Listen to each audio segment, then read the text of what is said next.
Bonjour à tous et bienvenue sur la Fred Zone pour un nouveau test. Aujourd'hui, on va parler Sony et on va surtout parler Xperia avec le test du Ion. Donc, je ne sais pas si vous en avez déjà entendu parler. Bon, en gros, c'est un mobile assez sympathique qui embarque un écran de 4 pouces 6, un processeur double cœur cadencé à 1,5 Go et surtout, un gros capteur de 12 mégapixels que j'ai envie de tester depuis très longtemps. On va aller chercher la boîte.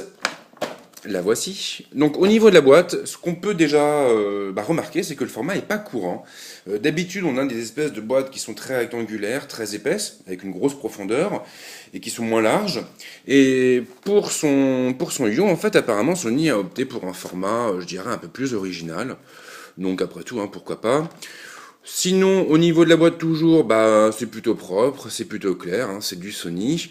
Donc sur le dos, on peut remarquer que l'édition qui m'a été prêtée par le constructeur, c'est édition rouge, Bordeaux.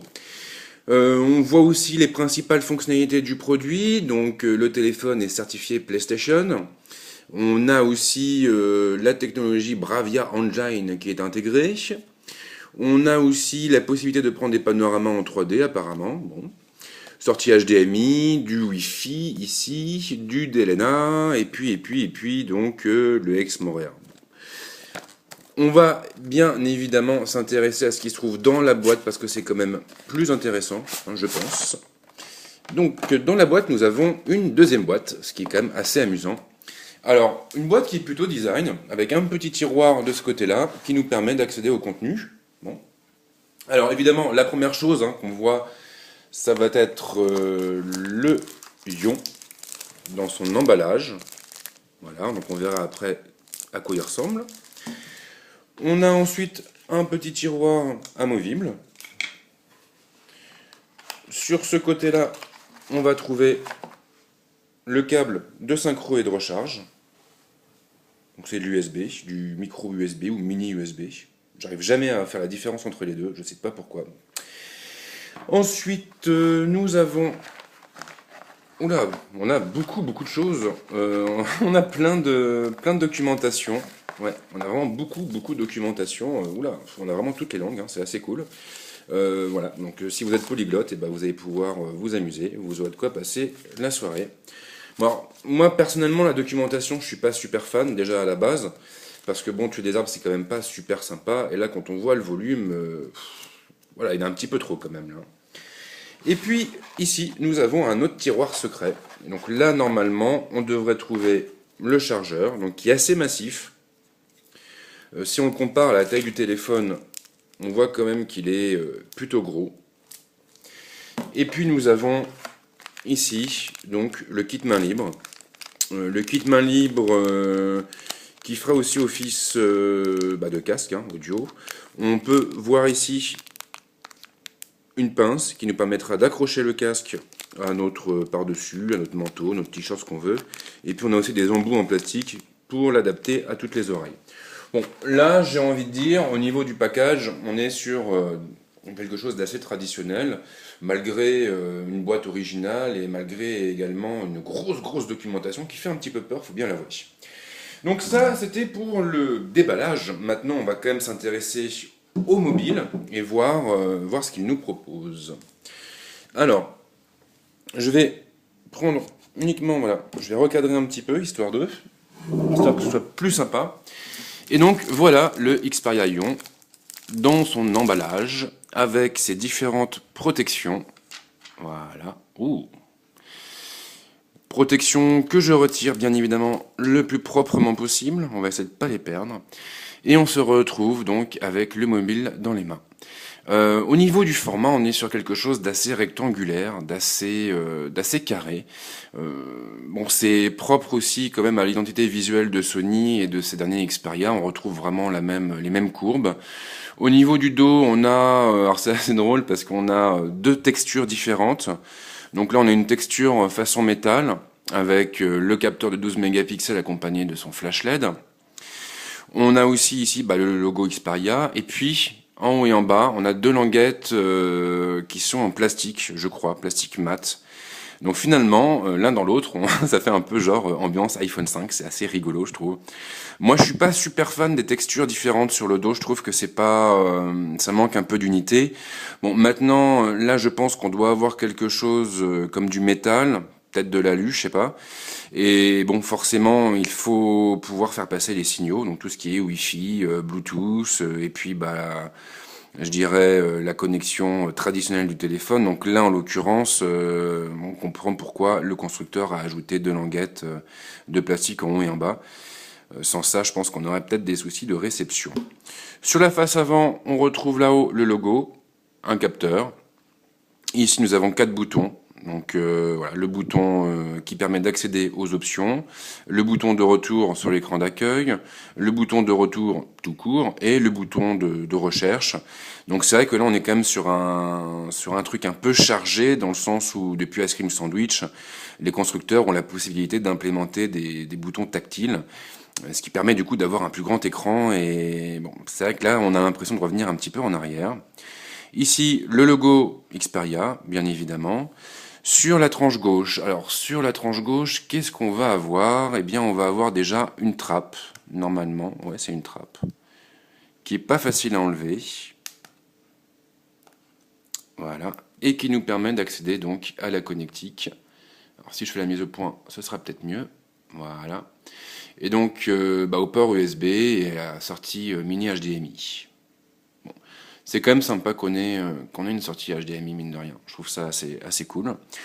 Sur la tranche de droite, donc on refait un petit coup de mise au point, nous avons les différents boutons, donc le bouton de mise sous tension, et les deux boutons dédiés au contrôle du volume, accompagnés par un autre bouton qui se trouve tout en bas et qui va nous servir de déclencheur pour l'appareil photo et donc pour tout ce qui concerne la prise de vue et l'enregistrement de vidéo. Sur la tranche supérieure, on a la prise pour le micro. Et en bas, on n'a rien. Voilà. Apparemment, donc la batterie, je crois qu'elle est déjà... Oui, je ne l'ai pas trouvée dans la boîte, donc elle est déjà en place. Je n'ai pas l'impression que la coque arrière soit amovible. Alors, ça peut être une erreur de ma part.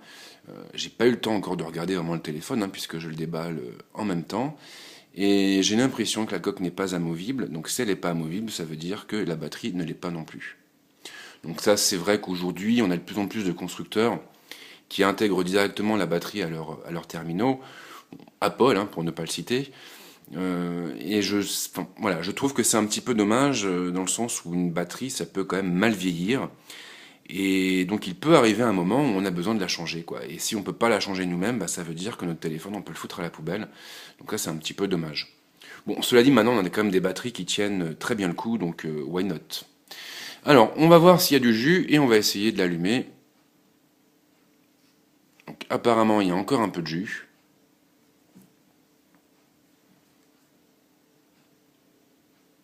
Donc, on est sur le chargement, voilà, le petit logo Sony, le petit logo Xperia.